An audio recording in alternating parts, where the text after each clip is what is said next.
Dan seluruh dunia Islam kebanyakan macam itulah.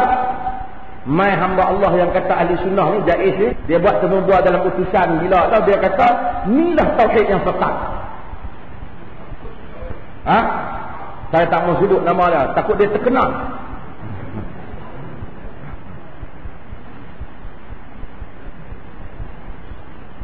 Nama apa? Takut dia silap sebut Dia kata ni tauhid sesat. Dia kata orang Saudi sesat, ni sesat. Tuan, dia punya kesimpulan daripadanya bermaksud sesat dari negara ni. Boleh kata puak-puak, dia panggil puak-puak Wahabi. Puak-puak Wahabi ni macam mana tadi tu? Sembah berhala. Ramai orang atas menteri pun kata, macam mana sampai sembah berhala ni? Dia kata, kalau ia pun nak bohong-bohong sikit-sikit, orang awam pun heran. Tak kalau orang Saudi sembah berhala. Ini orang kata kalau hasad tuan-tuan, jadi dia bodoh. Orang kalau nak bohong-bohong sikit-sikit lah, dia kata jangan bohong banyak sangat. Bohong banyak sangat orang tahu.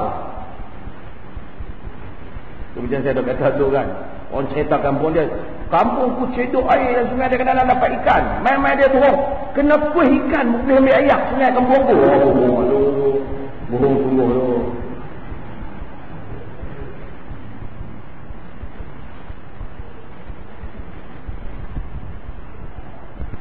Dia sesatkan sampai, ya Allah, malah dia tu.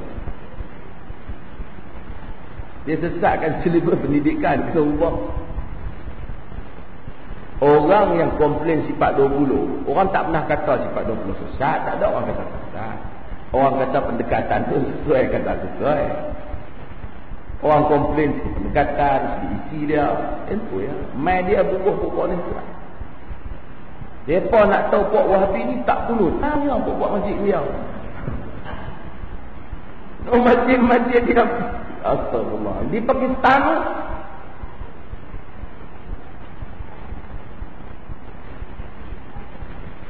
tak pasal-pasal.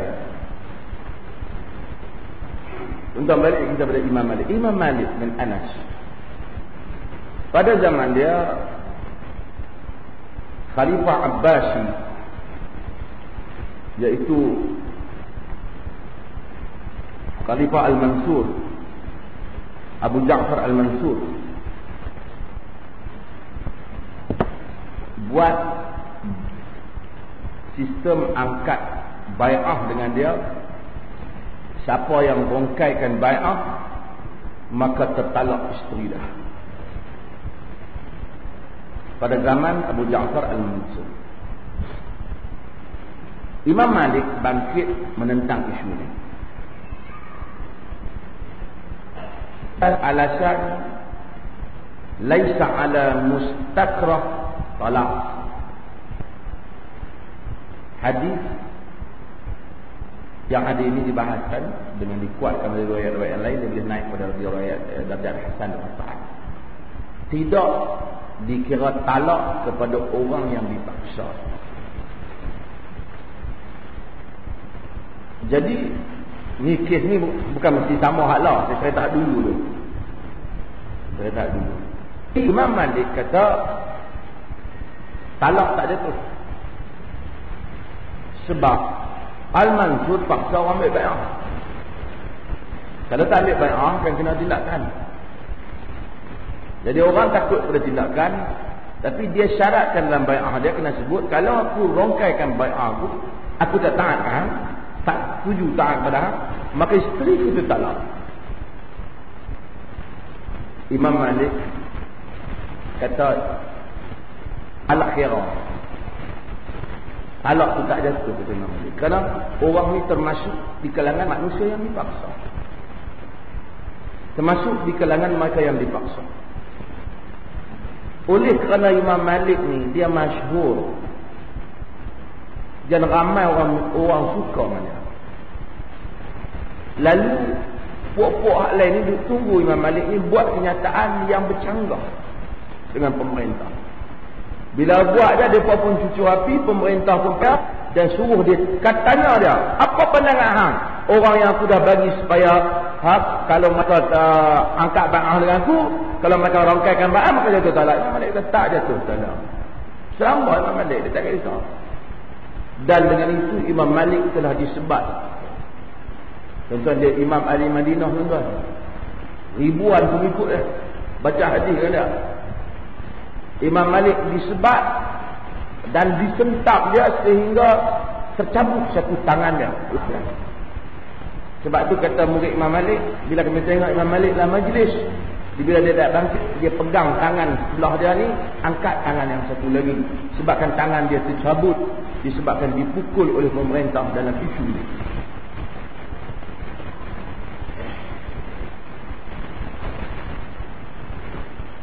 Al-Imam Al-Zahabi sebut ulas tentang apa yang berlaku kepada Imam Malik. Kata Imam Zahabi, qultu hadha thamaratul mihnah al-mahmudah annaha tarfa'ul 'abd 'inda al-mu'minin wa bi kulli halin fahiya bima kasabat aydina wa ya'fu Allahu 'an katsir wa man yuridillahu bihi khairan yusib minhu. Kata Imam Zahabi, ini adalah buah ujian yang terpuji. Dengan ujian itulah diangkatnya seorang hamba. Seorang hamba itu diangkat di sisi orang-orang mukminin. Apapun yang berlaku semuanya kerana tindakan kita. Dan Allah Subhanahu wa taala memaafkan banyak lagi perkara dalam hidup ni. Dan Nabi sallallahu alaihi wasallam menyebut, sesiapa yang Allah kehendaki dengannya kebaikan, nescaya Allah akan kenakan kepadanya ujian. Dalam hadis yang diriwayatkan oleh Imam Bukhari. Dan Nabi sallallahu alaihi wasallam menyebut, kata dia, kullu qada'il mu'min khairul lahu. Semua ujian untuk orang mukmin itu baik untuk dia. Dan Allah Taala menyebut, wala nabluwannakum hatta na'lamal mujahidin minkum was-sabirin. Dan kami akan menguji kamu sehingga kami tahu siapa yang benar-benar pejuang dan orang-orang yang sabar. Kata Imam Al-Imam Az-Zahabi mengulas apa Imam Malik. Disebut panjang. Dia kata bahawasanya inilah ujian para ulama, tuan. Hari ini saya rasa sebahagian ramai orang hantar macam saya terima kasih lah. Tapi ini kecil je, dia hanya nak pergi mahkamah ya. Dia kata dia tinggi denda berapa? 5,000. Masuk penjara 6 bulan. Itu je. Kesnya tak ada tauliah. Tapi duk cari lagi lah kes tu zaman ni. Imam Malik lebih hebat daripada kita.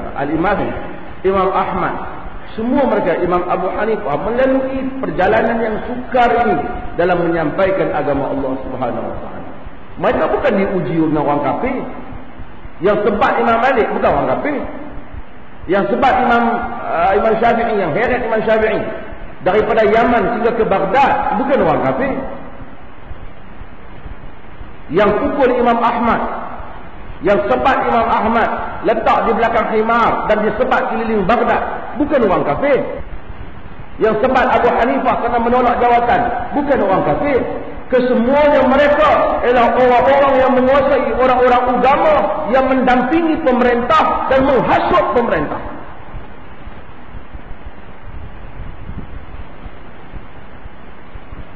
Ahmad bin Abi Du'ad, dia yang menghasut pemerintah Mu'tazilah ketika itu untuk menuduh Imam Ahmad sebagai sesat. Kemudian Imam Ahmad ba'afirik kerana menyatakan Quran bukan makhluk. Kerana mazhab yang dipakai di Baghdad ketika itu ialah mazhab Mu'tazilah.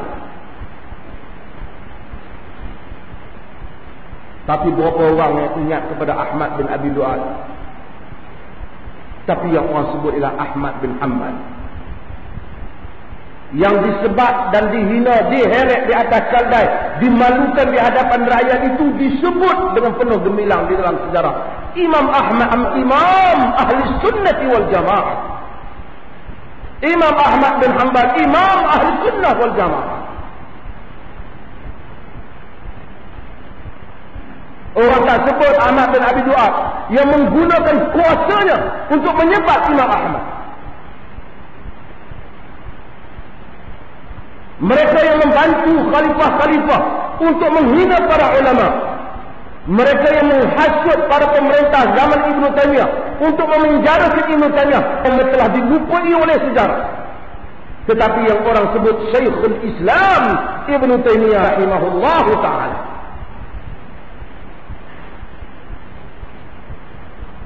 Semua manusia-manusia yang hasad dalam sejarah, yang mempunyai kepentingan dan menggunakan agama sebagai kepentingan dan menghukum pihak yang berbeza ataupun pihak yang boleh mengambil kursinya dengan sesat dan kufur, mereka telah pun dilupai oleh sejarah. Cumanya mereka dilupai oleh Allah Subhanahu wa taala. Wala tahsabanna Allah ghafilan amma ya'malul zalimun. Innama yuakhiruhum liyaumin tashqaqu fihi al-absar. Jangan kamu sangka Allah lupa kepada apa yang dilakukan oleh orang yang zalim. Hanya Allah melewatkan mereka pada hari dibeliakkan mata-mata manusia.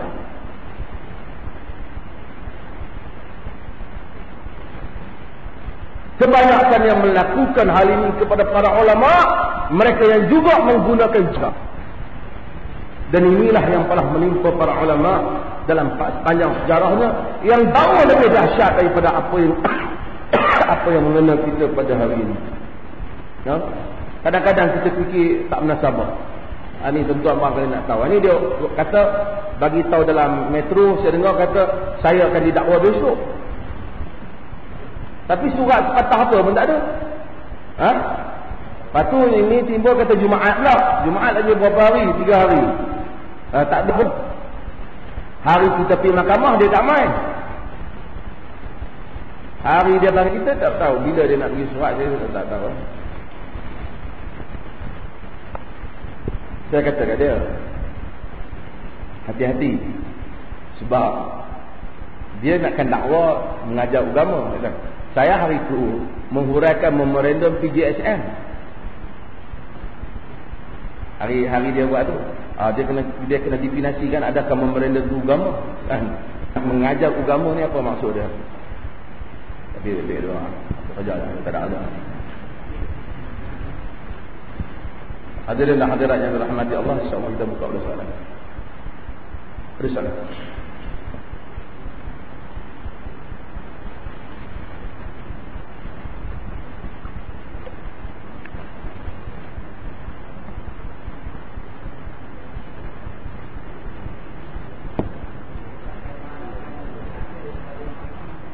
Ya.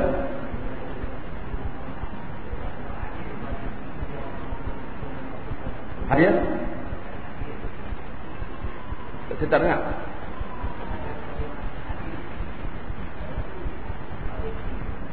Maksud adil pada isteri. Perkataan adil ni subjektif. Macam mana kita nak adil pada isteri? Kalau ada isteri 2 lah kan. Orang kata kalau nak kahwin 2 ni kena adil. Saya kata satu pun kena adil. Adil ni memberi hak apa yang dia berhak. Jika isteri anak 5, kita bagi kepada isteri tu peruntukan sesuai dengan anak 5, maka isteri anak 3 mungkin kurang sikit kerana sesuai dengan peruntukan anak 3. Itu adil. Tapi kalau kita bagi sama banyak sedangkan keperluan berbeza, mungkin yang anak 3 tu kita adil, yang 5 tak adil, kita kena naikkan lagi. Waktu mesti adil. Tidur bersama isteri mesti adil. Quran, hadis ambil berat masalah tidur ni. Sebab tu penggiliran rumah. Kalau sini 2, sini 2, sini 2, sini 2. Dan ini penting. Cumanya ada sudut yang kita tak boleh nak adil. Nanti saya cerita. Ada sudut kita tak. Sebab tu Nabi kata, wa hadza ma amlik wala ta'khudni bima la amlik. Ya Allah, inilah pembahagian aku yang aku mampu, dan jangan kau ambil tindakan aku pada benda yang aku tak mampu. Wala ta'dilu baina nisa'i walau harastum. Quran kata kamu tidak akan mampu untuk adil dalam erti kata yang sebenarnya walaupun kamu bersungguh-sungguh. Bukan maksud Quran menafikan tak boleh kahwin, poligami, tapi Quran kata adil yang sebenar tak mungkin. Buat contoh. Sayang ni tak boleh nak bagi sama. Dia tak aku sayangkan sama dengan nombor dua. Tak mungkin. Biasanya kemungkinanlah isteri pertama ni orang sayang lebih. Tak tahu nak kena tanya pasal. Tapi isteri pertama ni orang sayang lebih misalnya. Dia masalah hati tak boleh nak ubah. Anak kita umpamanya, kita sayang mungkin ada yang terlebih. Tapi dari segi tindakan tak boleh lebih. Hubungan seks. Macam mana kalau tak boleh? Mungkin kalau isteri pertama kata, kedua kata kena buat sama macam satu lagi. Tak mungkin. Itu di luar daripada kemampuan manusia. Tapi yang pentingnya dia mesti melakukannya dengan kadar yang dia mampu. Dengan kadar yang dia mampu. Ini sudut-sudut yang manusia tak mampu. Tapi oleh jangan dia jadikan kerana perasaan cinta dia yang lebih ke isteri pertama, maka dia tak adil pada isteri yang kedua ataupun berlaku sebaliknya. Tidak adil. Dan jika tidak, dia didakwa oleh Allah Subhanahu Wa Taala pada hari akhirat. Melainkan jika isteri yang salah seorang isteri menarik hak.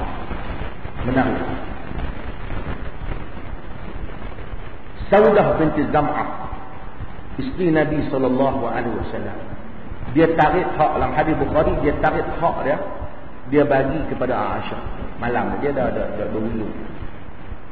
Kalau kita kahwin dengan satu isteri itu kata tak ada, saya nak kepada awak. Kita saya tak boleh, saya dah ada isteri, saya tak mampu nak datang kepada awak kami seminggu sekali, tak mampu nak bagi dia. Saya tak kisahlah. Sebulan 1-2 hari pun saya halalkan. Kukul lah kepada orang perempuan tu kan. Itu yang dia orang panggil misyar. Saya halalkan. Saya kira dia nak nikah juga dengan awak. Saya tak mampu, dia kata. Saya nak bagi sama banyak. Hak ada ni mungkin elok lah. Saya apa dia kata, gaji saya besar pada awak, saya tak mahu. Saya nak awak . Dia tarik hak dia. Maka apabila dia tarik hak dia, berlaku khilaf di kalangan para ulama.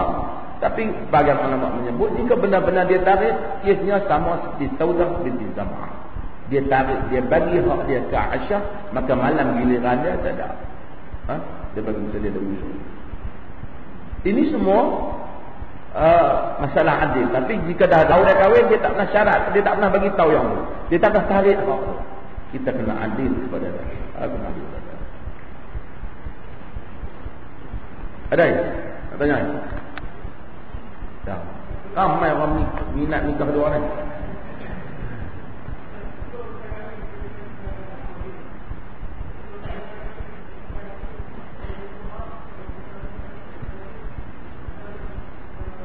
Sebelum kita kahwin, kita janji Datuk Adil. Ni seorang ke dua soalan ni? Oh, dua. Semua soalan dua. Okey. Okey. Lepas itu tu?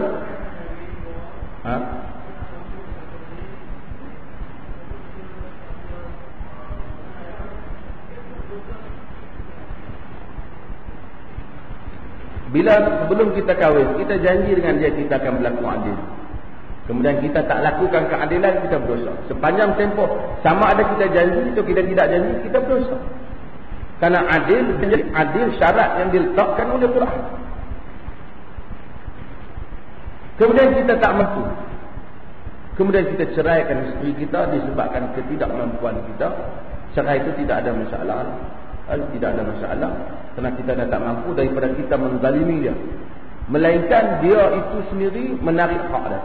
Tapi dia tak, daripada kita zalimi dia, daripada kita gantung dia, dah kita tak balik rumah, dia nak kahwin dengan orang lain pun tak boleh, dia duduk dalam keadaan kita melakukan benda yang benar, benda yang salah.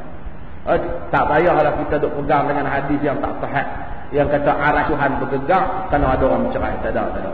Maha suci Tuhan aras dia bergerak pasal kita duk bawa dia duk cerai. Boleh tak padan sangat bunyi hadis pun. Tak padan sangat. Bunyi pun tak elok lah.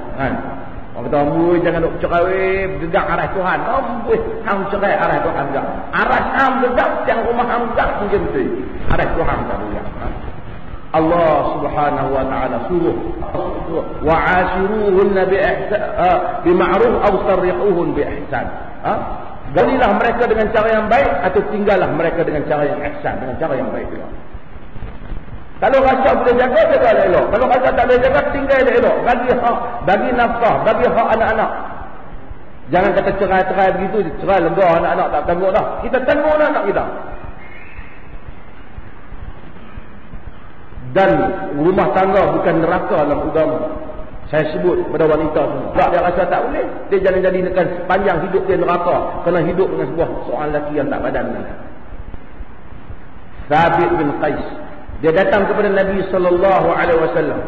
Isteri dia datang, bagi tahu kepada Nabi sallallahu alaihi wasallam bahawasanya dia tak petikai tentang agama dan tentang akhlak Thabit, tapi dia rasa dia tak boleh nak hidup dengan kata dia. Nabi kata, aturidina hadiqat, adakah kau akan pulangkan balik kebun kurmanya? Ataruddina hadiqatahu, adakah kau nak pulangkan balik kebunnya yang mahar dia dulu? Dia kata ya, kau bagi balik. Nabi panggil Thabit, Nabi suruh dia ceraikan isteri dia. Dalam hadis riwayat Imam Bukhari, maka dia ceraikan isteri dia. Sebab yang ni ini dia namakan dengan khulu'. Dia boleh minta ceraikan isteri dia. Nabi tak kata janganlah, kok salah dia minta macam ni tak baiklah. Dia rasa walakinni akruhul kufra. Aku bimbangkan kufur dalam Islam. Yani faham kufur aku tak suka. Dan itu derhaka pada Islam. Nabi kata tinggal, suruh isteri suami dia tinggalkan dia. Nabi kata pulang kembali. Nabi bagi kebebasan pada dia. Seorang wanita sehingga dalam Al-Mughni Ibn Qudamah menyebut, seorang wanita bila dia rasa laki dia dah tak sesuai dengan dia, dulu dia ingat nikah okey, tiba-tiba main tua jadi pengotok macam nak duduk tak boleh, dia bersih, dia boleh minta abang tak tadi aku tak boleh nak hidup, jadi potong hak dia. Bukan agama ni bukan neraka untuk kami dan juga bukan neraka untuk isteri. Sebab itu orang menikah dengan kasih sayang. Itu pandangan bahawa bapa boleh memaksa anak perempuan untuk kahwin seperti yang dipakai sebagian negeri, walaupun itu qaul mazhab Syafi'i, bagi kita pandangan itu tidak kuat, dhaif. Kacau pula depa ni kata doa ni dhaif. Mana dakwah mahkamah ni tak boleh bahas. Walaupun pandangan Al-Imam Syafi'i rahimahullah ta'ala, kita hormatlah dia sebagai imam yang besar, tapi kita pakai pandangan imam yang lain dalam masalah. Tak mungkin kerana orang tak kahwin kena pak aku suka. Pak dia suka bukan sama dengan dia. Sebab tu saya dah sebut kata, di mana elok di mata pak, eloklah mata saya. Jangan. Pak dia 60 tahun janda 70 tahun mengenal mata elok, dia 26 tahun, jangan duk try. Mana elok di mata mak, eloklah jangan. Mak dia kadang-kadang 56 pun mak dia boleh terima lagi. Dia balik-balik pasal form bagi tua kat saya. Hang kata elok di mata mak, elok mata hang.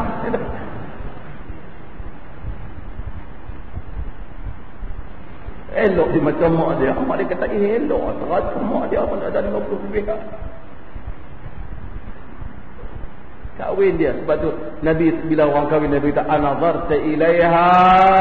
Hang dah tengok lah kat dia tu nak kahwin tu. Kita tak tengok lagi Rasulullah ada izhab unzur ilaiha. Tengok dulu. Nabi kata pada mata orang Ansar itu ada sesuatu. Pada mata orang Ansar tu boleh timbulkan rasa cinta dia tengok kat dia lah. Sebab tu nak nikah pergi tengok. Dia tak hang tu pergi tengok kat aku, abang elok ke tak? Kalau dah hang kata elok, hang bagi tahu tu setuju. Mata bukan sama tuan-tuan. Pergi tengok-tengok kata sengit. Macam mana hang main macam tsunami ni? Tapi dia kata aku dah buat segak aja. Segak benar tak sama lah. Ya.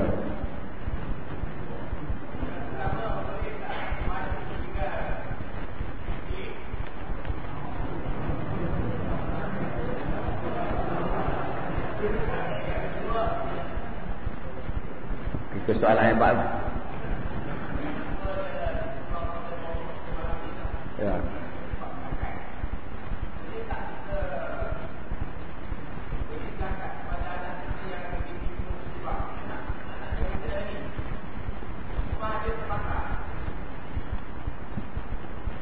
Sesiapa yang bukan di bawah tanggungan kita, maka kita boleh beri zakat kepada dia.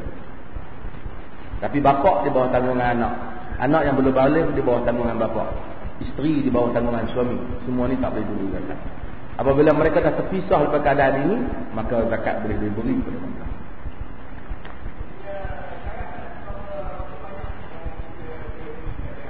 Setiap orang beri sehingga menyelesaikan masalah. Dia diberi sehingga menyelesaikan masalah. Sebab kita kata pihak urus zakat, dia kan bagi ke orang RM50, RM60, RM50, RM60. Panggil makcik tu batok 3 jam dapat RM100. RM100 tak selesai. Dengan tambang dia main tolak pergi tolak main duit taksi, dia dapat RM70. Makcik perlu berapa? Sekarang zakat lebih banyak negeri-negeri. Saya malas nak sebut. Tapi saya tahu ada negeri-negeri yang membabitkan dengan penyelewengan harta wakaf.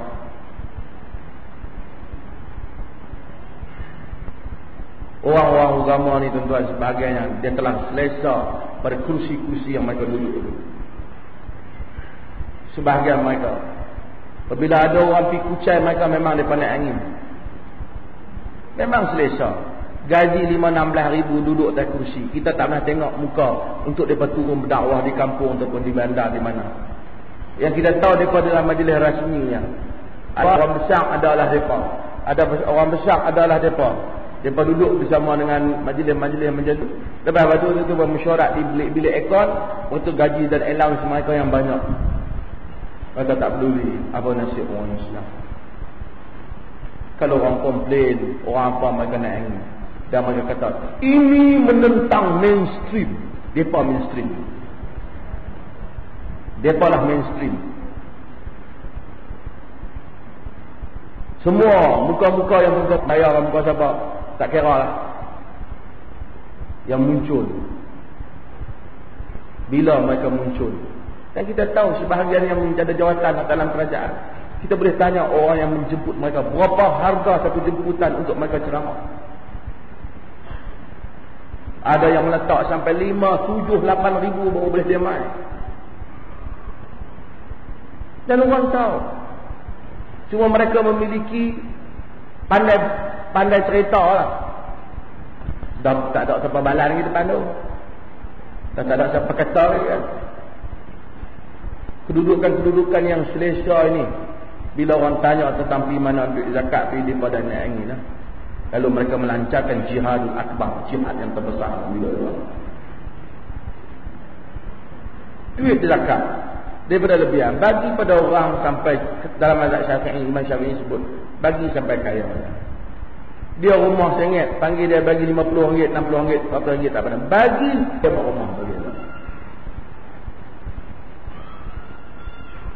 Bukan kita bagi supaya dia keluar daripada daerah miskin kepada daerah tak miskin.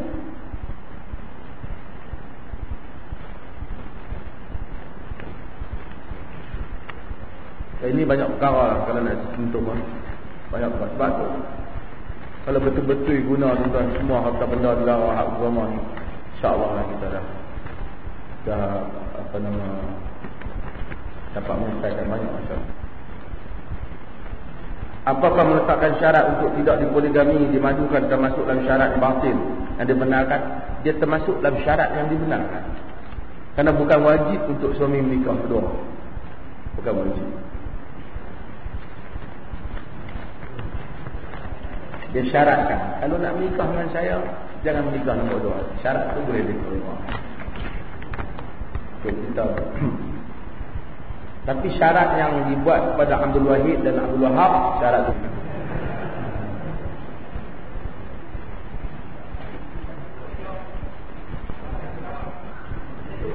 Antara, oh ni.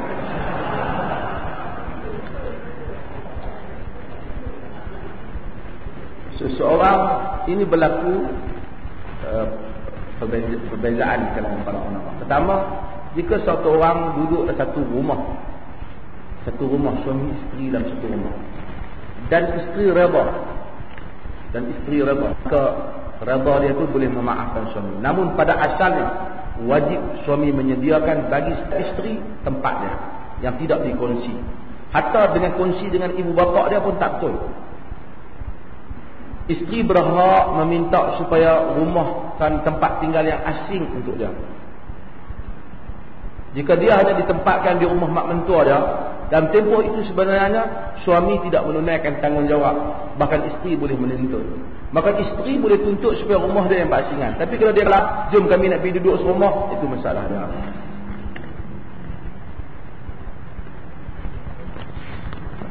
Sebab tu tuan-tuan, jika isteri kita tak kata dia tak mau duduk dengan mak mentua dia nak rumah dia, wajib suami menyediakan rumah khas bagi dia. Kerana salah satu tanggungjawab suami menyediakan tempat tinggal, pakaian dan makanan untuk isteri.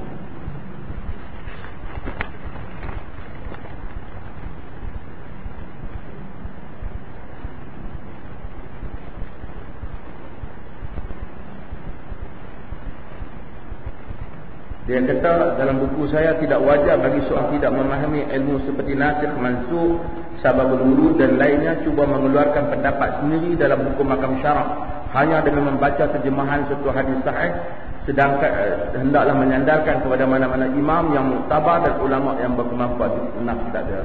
Jadi apakah kita tak boleh baca Riyadhus Shalihin? Kita boleh baca Riyadhus Shalihin, tak semestinya kita mengeluarkan kesimpulan hukum. Keadaan terang. Nabi larang itu benda jelas umpamanya. Nabi larang daripada satu orang melakukan dua wajhain. Ada dua muka, salam dua muka. Itu benda jelas. Umpamanya. Dalam solat sunat, apakah yang afdal untuk dibaca? Solat sunat ni kebanyakannya Nabi tak pernah sebut apa yang hadis, apa yang surah yang dibaca. Melainkan sebahagian seperti ada riwayat berhubung dengan solat witir, bacaan dalam solat witir, juga dalam solat Aid. Lain daripada itu, yang lain disebut kebanyakannya Nabi membaca pada surah rakaat yang pertama. Kalau Nabi ringkaskan, baginda membaca Qul ya ayyuhal kafirun, dan pada rakaat kedua baginda membaca surah Al-Ikhlas, Qul huwallahu ahad.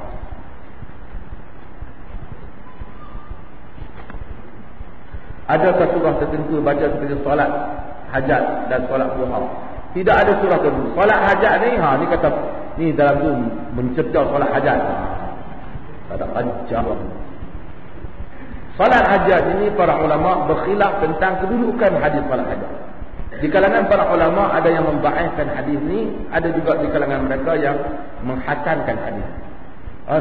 Dan mungkin dia kepada dhaif itu lebih dekat. Kepada dhaif itu lebih dekat. Namun seseorang diajar dalam Quran kata memberitahu kita wasta'inu bis-sabri was-salat. Mintalah pertolongan kepada Allah dengan sabar dan mengerjakan salat. Maka solat ni umum. Orang solat 2 rakaat, solat sunat pada waktu malam, salatul lail masna-masna, dan kemudian dia berdoa kepada Allah. Karena kalau dia buat macam tu pun memenuhi seperti mana kata Al-Quran, jika tak ada hadis ni pun. Maka dengan itu satu orang bila solat 2 rakaat, sama ada dinamakan solat hajat ke apa, memang solat dulu kemudian berdoa kepada Allah Taala. Itu diajar dalam Al-Quran dan ada dalam hadis Tirmizi tentang kitab salatul hajat. Bab salat hajat, dengan ulama berbeza pendapat tentang kedudukan hadis salat hajat. Tidak ada bagi solat hajat. Rakaat pertama baca ni 10 kali, masa sujud baca berapa kali. Ini adalah produk Malaysia, produk Malaysia. Yang tu ada orang marah. Kita kata produk Malaysia tu bukan kita kata solat hajat Nabi sallallahu alaihi wasallam. Balik kepada demikian juga solat duha. Tidak juga ada hadis yang bacaan yang itu. Ada orang kata baca duha. Tidak ada hadis tersebut. Hadis tersebut. Orang bacalah apa yang matayassara lahu minal Quran, apa yang mudah baginya ada Al-Quran dia baca.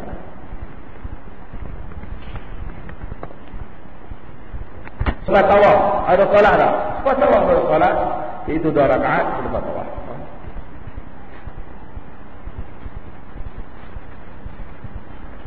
Bagi perempuan aurat tumit tapak kaki buku lali ke bawah sampai ke pergelangan, aurat ataupun tidak. Ulama-ulama dalam masalah ni khilaf.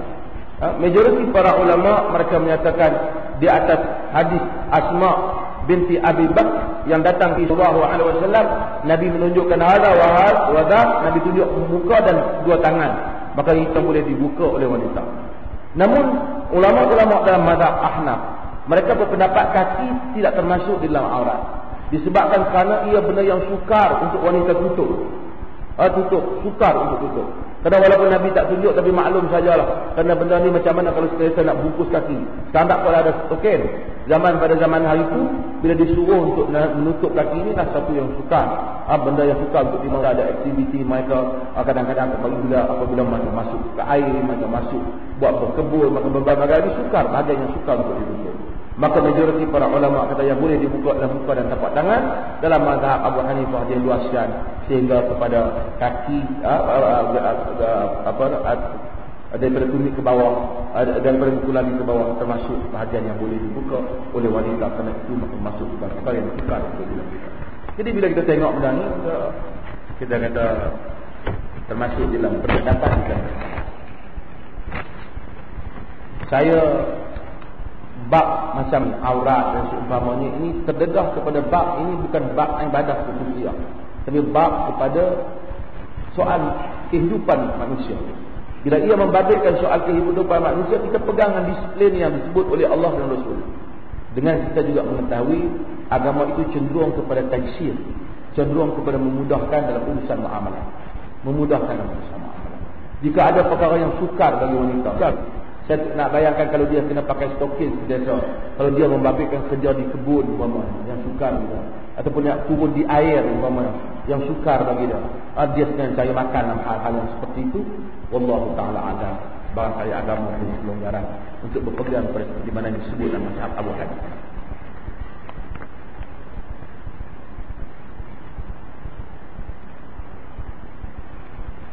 Tempoh iddah isteri kematian suami ataupun cerai, bilangan hari dia bila wanita-wanita yang kematian suami 14 ashur 4 bulan 10 hari. Tetapi berlaku para ulama berbincang, jika sekiranya berlaku iddah yang paling singkat kepada mereka, umpamanya iddah satu, apabila lelaki kita ceraikan isteri kita, iddahnya ialah 3 kali suci. Isteri kita mengandung, ini kita cerai dia, minggu depan dia bersalin, maka berarti iddah dia habis. Kerana iddah bagi wanita yang mengandung ialah melahirkan anak. Berarti kalau 7 hari dia bersalin, hari ke-8 dia boleh menikah lain. Kita duk ngangau macam tu je lah kan. Dia boleh menikah lain sebab iddah dia habis. Ini pendapat sebahagian besar juga ulama, kerana dia mengambil iddah yang paling singkat di antara dua iddah bagi memudahkan wanita. Wallahu ta'ala. Ada lagi soalan? Oh ya.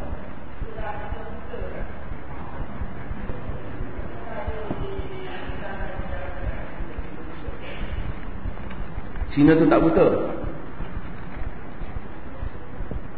tuan-tuan. Ya, nanti kita akan sampai pada bab ni, tapi saya sudah sebut Islam, tuan-tuan, sebelum dia nak sampai kepada masalah talak, dia berbagai-bagai langkah supaya talak tak main. Daripada awal langkah Islam ambil.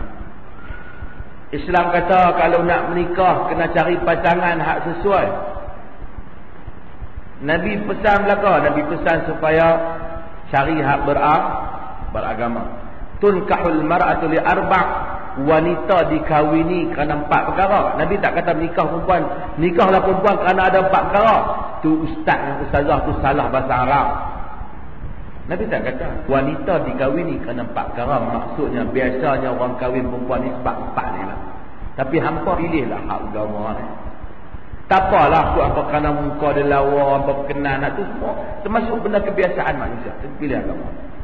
Nabi suruh tengok, tak boleh dia menikah tak tengok. Nabi larang paksa. Dah nikah dah, Nabi suruh buat mahar, buat macam-macam ketetapan supaya berlaku adil antara suami dan isteri. Ada hak isteri. Tiba-tiba berlaku tak kenal, tak boleh nak ada salah suami isteri. Nabi suruh apa? Nasihat isteri. Kalau nasihat tak jalan, Nabi suruh apa?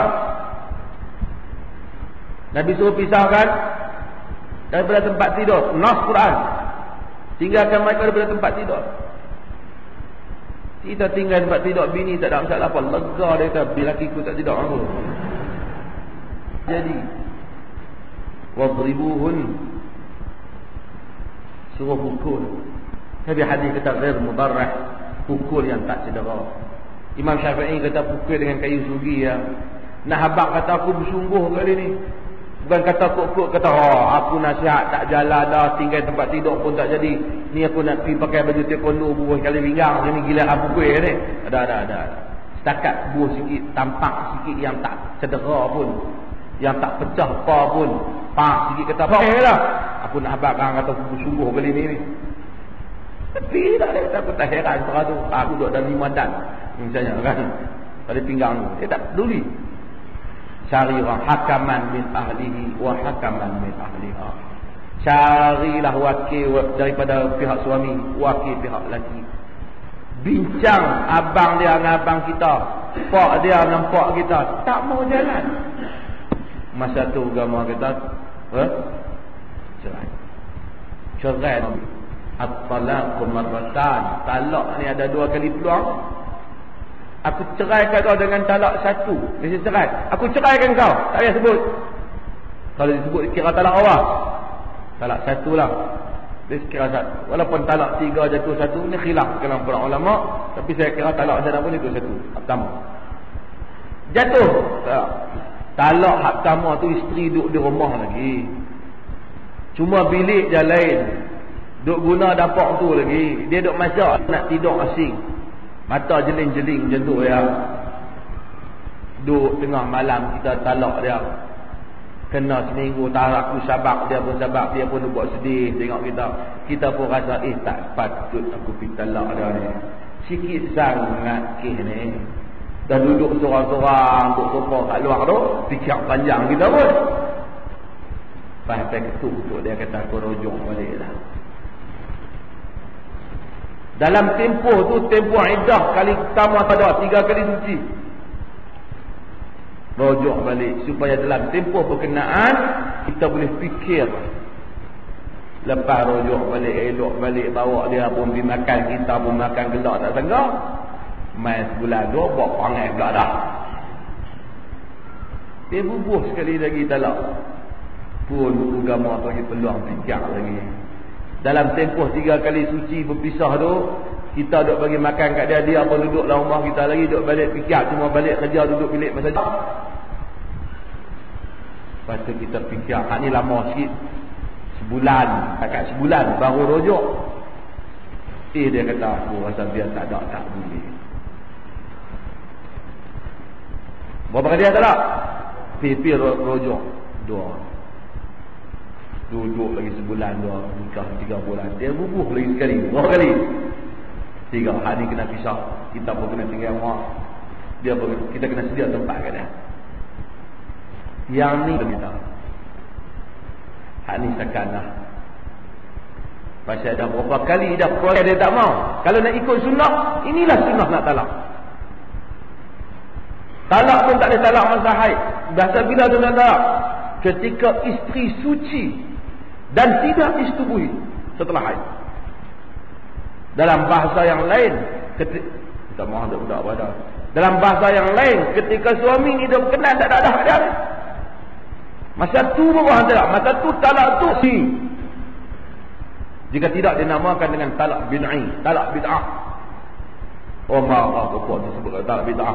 Tapi dia masih sebut juga istilah tu sama. Talak bid'ah. Bila talak hak 3 ni tak boleh. Apa berlaku bila talak 3? Isteri tak ada iddah.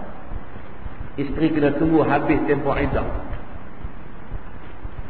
Tak cukup habis tempoh iddah, hendaklah hak tadi kita rujuk bila-bila masa ya.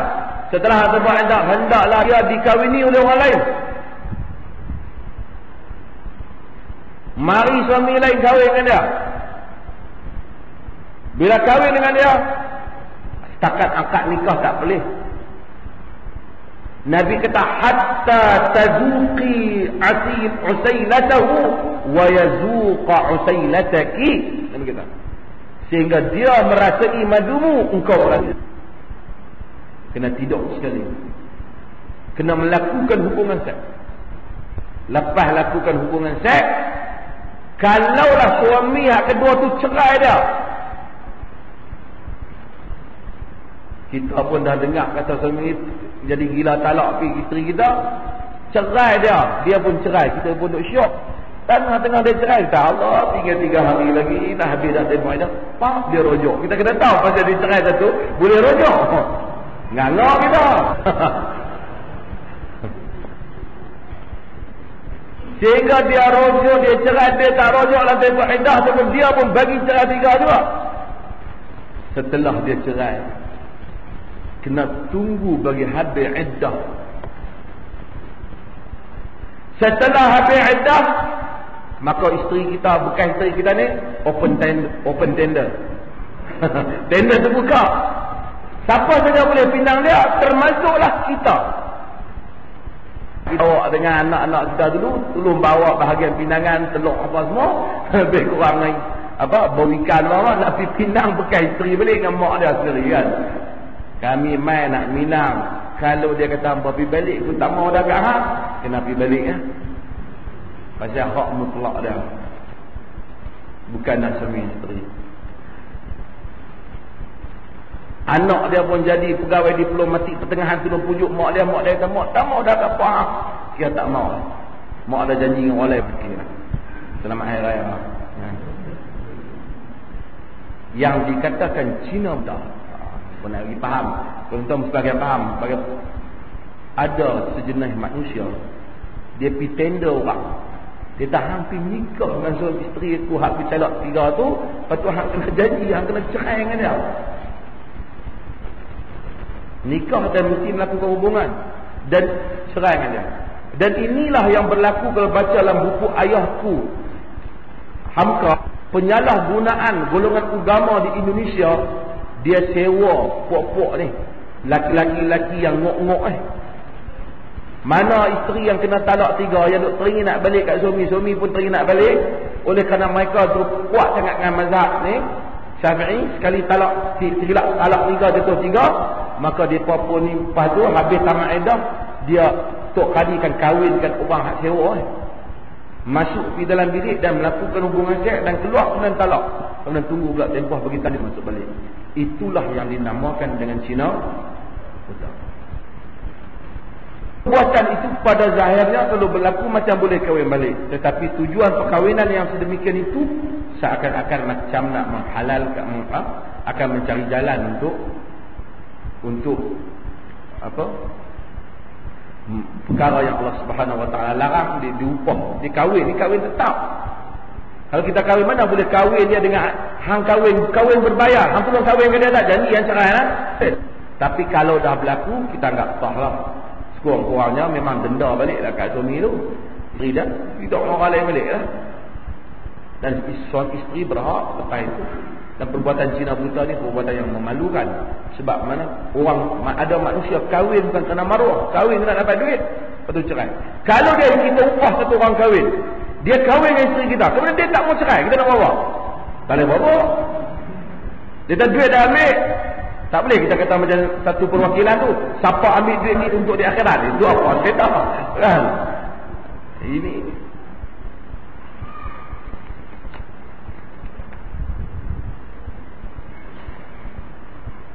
minta doktor berikan tarjih antara pendapat dalam perkara yang dibenarkan seorang lelaki untuk melihat wanita yang ingin dipinang.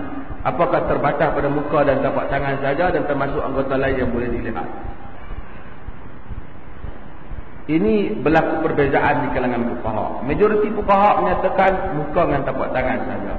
Bahkan meluaskan sedikit menyatakan pada anggota-anggota yang penting untuk dilihat. Karena ada riwayat contohnya Umar dia kais sedikit kain wanita yang dia nak kahwin tu supaya dia dah tengok tentang gemuk dia, kurus dia kan. Tapi dalam mazhab Ibn Hazmin dia luaskan, dia kata kat mana sajalah hak kita rasa kita perlu tengok. Namun dia mempunyai implikasi tentang wanita tu. Jika kita tengok dia kemudian tak jadi kahwin, maka aurat dia terdedah, dan maka perkara yang selamat dalam hal ini ialah kita melihat kepada tempat yang boleh kita lihat, iaitu muka dan tapak tangan. Jika traktor jadi, artinya kalau bakahan nak kahwin, kita cuba nak tengok tapak tangan sikit, dia kena tunjuk tapak tangan supaya dia tahu ini kurih betul ke, kurih ikat ke, kurih gemuk sungguh ke. Dengan dia tengok tapak tangan, dia boleh mengetahui benar. Mungkin jika diluaskan dalam mazhab Abu Hanifah, mungkin dia boleh melihat kepada tapak kaki juga. Tapak kaki juga. Wallahu ta'ala alam. Mudah-mudahan Allah rahmati kita. Allah ta'ala jama'an hada jama'an marhumah wa tabarrukuna min ba'dihi tabarrukan ma'sumah. Wallahu ala nabiyina Muhammad walhamdulillahi rabbil alamin.